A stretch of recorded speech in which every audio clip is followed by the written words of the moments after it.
What if the secret to perfect bread was hidden inside a mountain?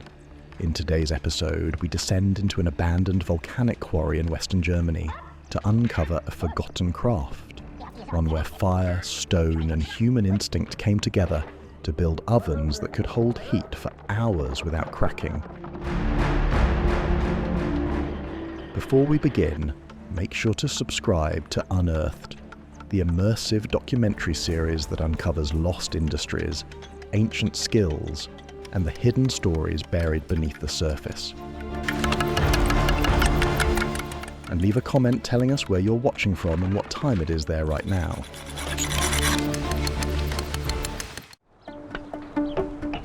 Near Lake Loch, in the municipality of Mendig, lies the village of Bell.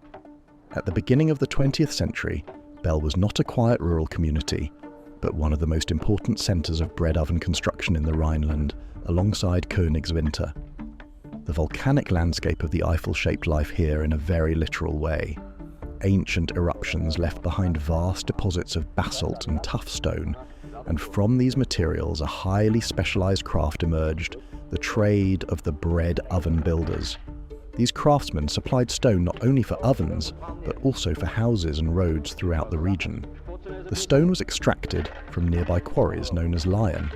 Until the end of the 19th century, mining was sometimes carried out underground, but by the turn of the century, extraction took place exclusively in open pits. For this film, one of Bell's long-abandoned quarries was reopened after more than 20 years of disuse.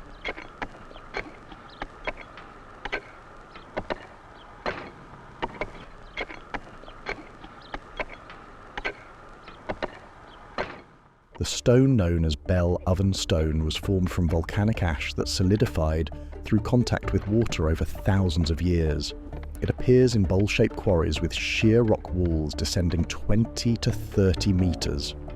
The stone is yellow-grey, porous, and comparatively easy to work, but its true value lies in its thermal properties.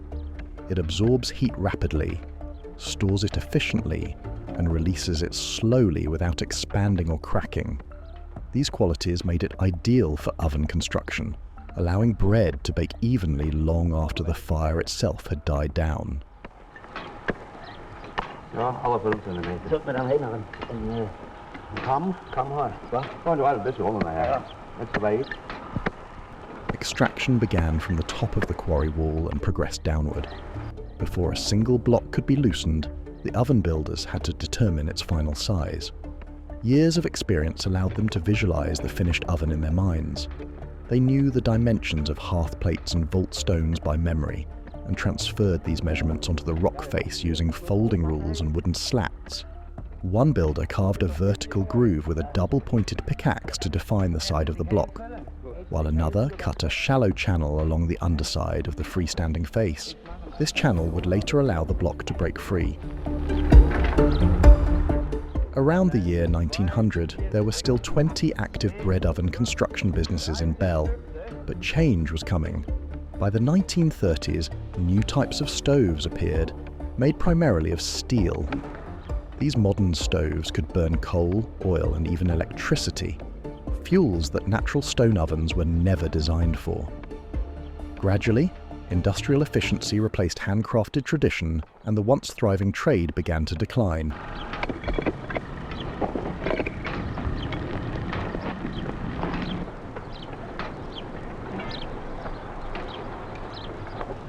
To separate a stone block from the bedrock, the oven builders drilled wedge holes along the lower boundary line at intervals of 5 to 10 centimetres. Using specially forged pickaxes with long tapered ends, they cut grooves 6 to 7 centimetres wide. The depth of these grooves depended on the stone's future purpose. Hearth plates required a depth of about 14 centimetres, while vault stones needed grooves up to 30 centimetres deep.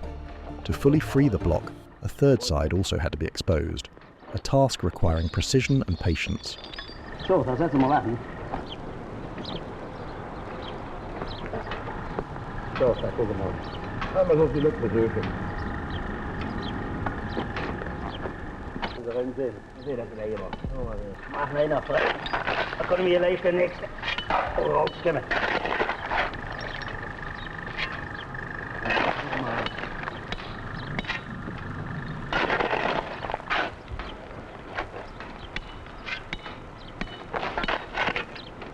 mal Vorsicht. Lass mich mal hinter drauf.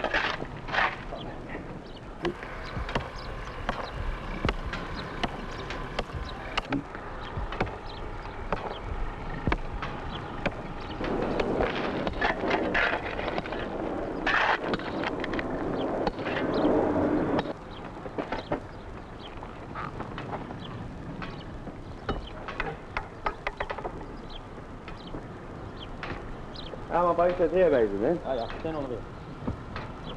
Also schön die Rest. The stone was loosened using the wedge method, a technique that relied on controlled force rather than brute strength. Iron wedges, about 20 centimetres long and forged by local blacksmiths, were carefully inserted into the prepared holes. The wedges had to be driven in evenly and cautiously. If struck too hard, the stone could shatter. If handled too gently, it would refuse to break free. The goal was a clean tear along the natural structure of the rock.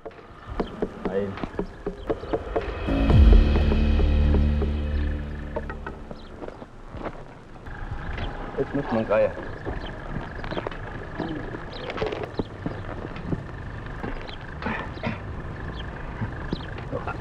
Oh, da hast du.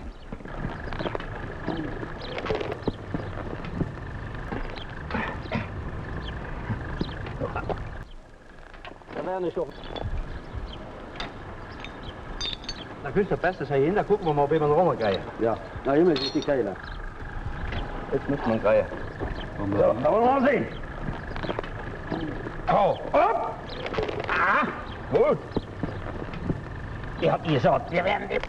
Ah, Schwein schon Schlag. So. Hopp.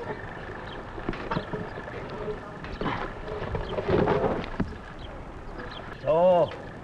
Hopp. Hey, langsam. Gut. Warte.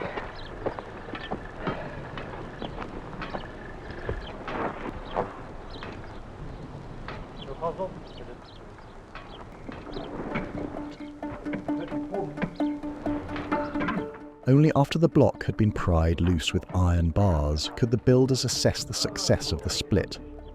They listened closely to the sound the stone produced. A clear ring indicated solid stone, while a dull rattle revealed hidden cracks, known as stitches. At this point, it became clear whether the block could be used whole or only in smaller pieces. Stone extraction was limited to frost-free seasons, referred to by the builders as open weather. Ice-filled cracks could not be detected by sound and would cause the stone to break apart after thawing.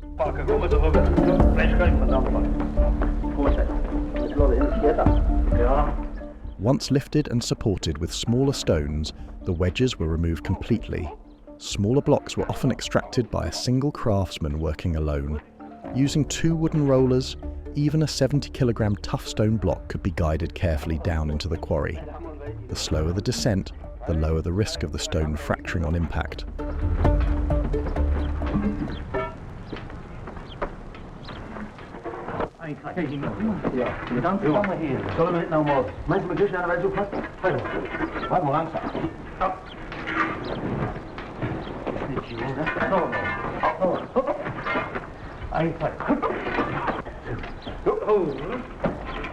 Bell oven stone was naturally intersected by numerous fissures. Because of this, larger blocks could only be extracted from the lower, more uniform layers of rock. To remove especially large stones weighing several hundred kilograms, the oven builders sometimes sought help from neighbouring quarry plots. These plots were leased by the municipality or private owners to other oven building families or businesses.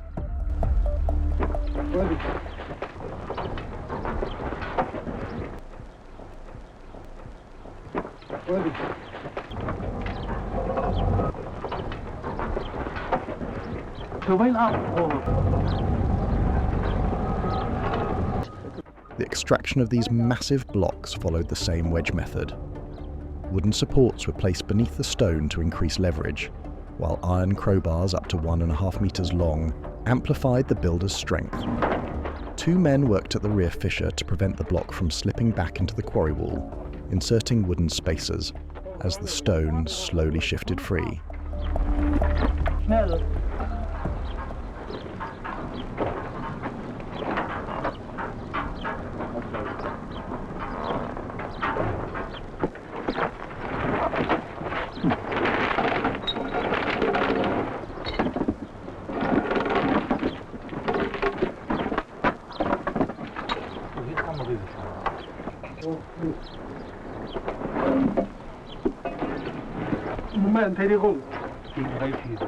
Until the 1930s, bread oven building was considered a so-called wild craft, without formal training or guild regulation. Skills were passed down through families or learned by working alongside experienced craftsmen. Only later were structured apprenticeships introduced. In the quarry walls, the splitting patterns left behind still clearly show the force and direction of the wedges.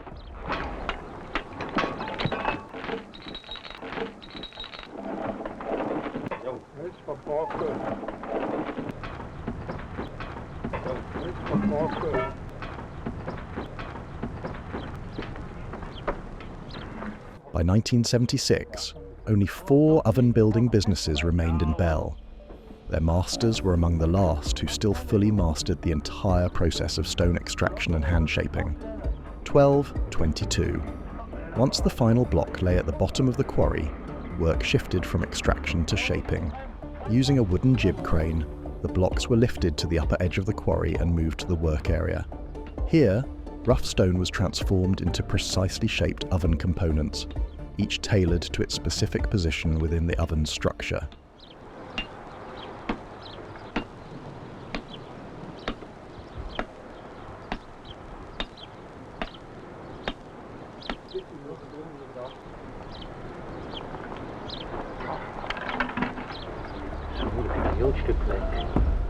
Guiding multi-ton stone blocks over the quarry edge required strength, experience, and constant attention. Preparing all the stone components needed for a single oven took approximately 14 days of labour by one craftsman.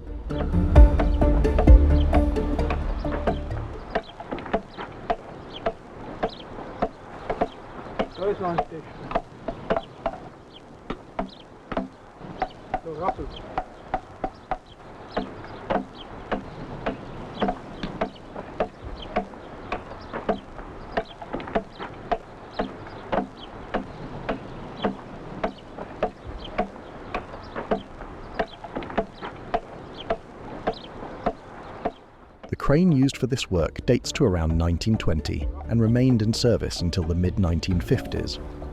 For the purpose of this documentation, it was put back into operation one final time.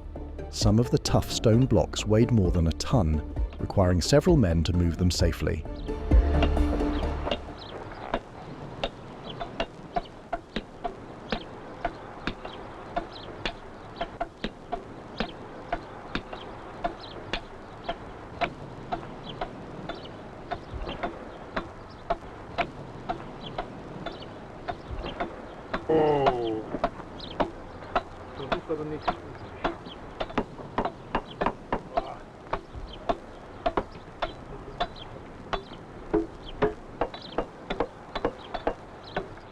The oven builders of Bell worked primarily throughout the Rhineland.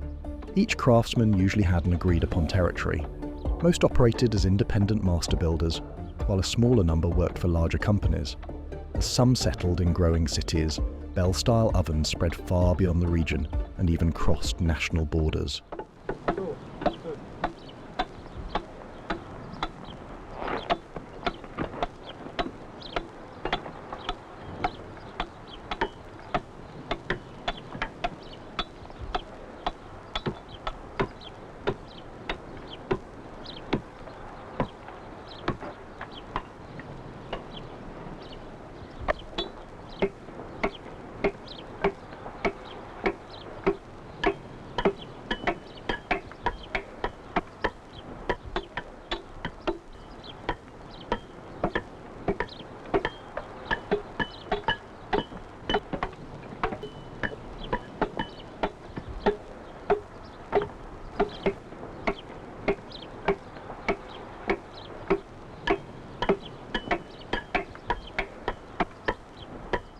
Stone preparation typically took place in the spring.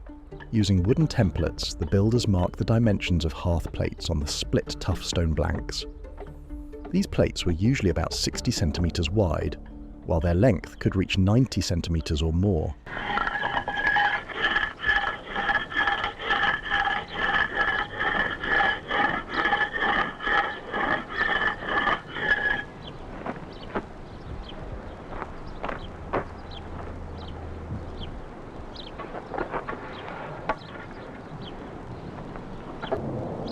Ja, man har niet over nog iets. Stop.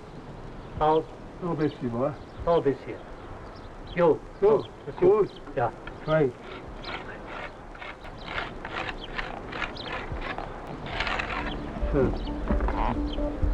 Along the marked lines, grooves were cut using flat chisels to remove unusable portions of the block.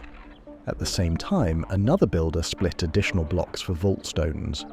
By tapping the stone and listening carefully, he could detect hidden cavities filled with natural deposits. If such flaws were present, the stone produced a rattling sound and was split along the line of weakness. Accurate judgment required years of experience.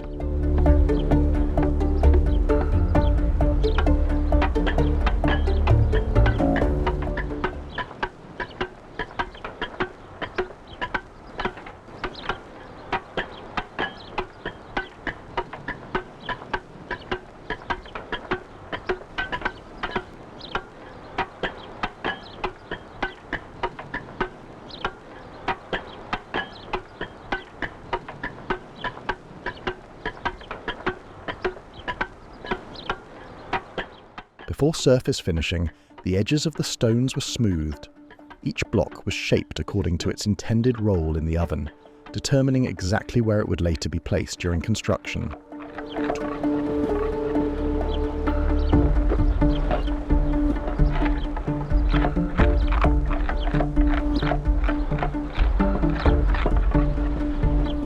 By the 1950s, much of this handwork had been replaced by modern machines.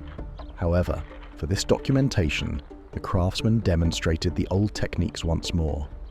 Because the cutting edges wore down quickly, tools had to be sharpened frequently on a permanently installed sandstone grinding block near the quarry hut.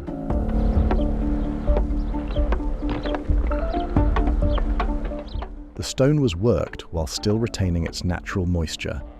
In this green state, as the builders described it, the tough stone was less brittle and far easier to shape than after it had fully dried.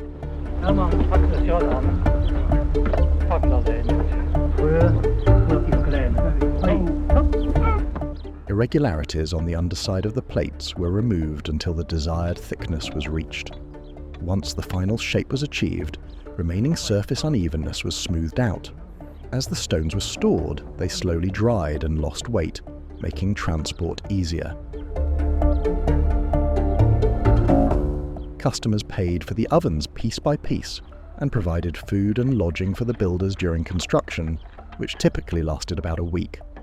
When splitting the tough stone blocks, the craftsmen always tried to extract the largest components first, especially the hearth plates.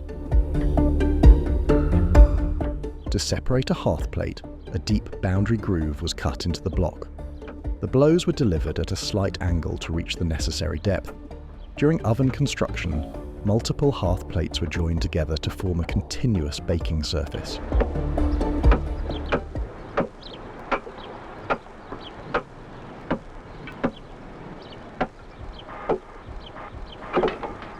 Before the plate was finally separated from the block, stones were stacked beneath it to catch the falling weight.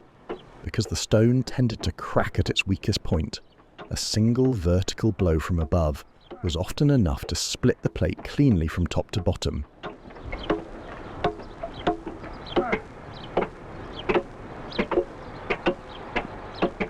From the 1950s onward, the processing of broken stone blocks changed fundamentally. The rough blanks were transported to nearby stoneworks in Mendig, where saws cut them into slabs. Final smoothing, however, was still carried out by hand. Each stone was labelled according to its function, including hearth plates, vault stones, lintel stones and keystones.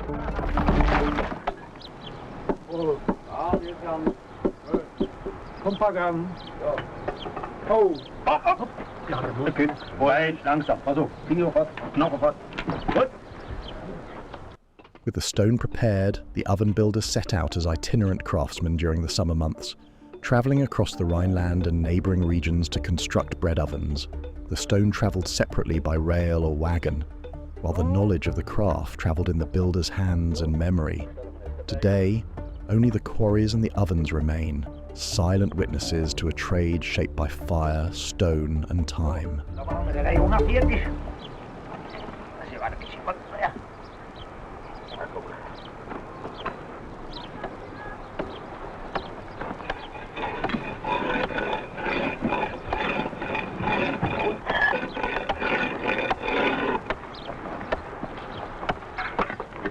Stories like this survive only if we keep telling them.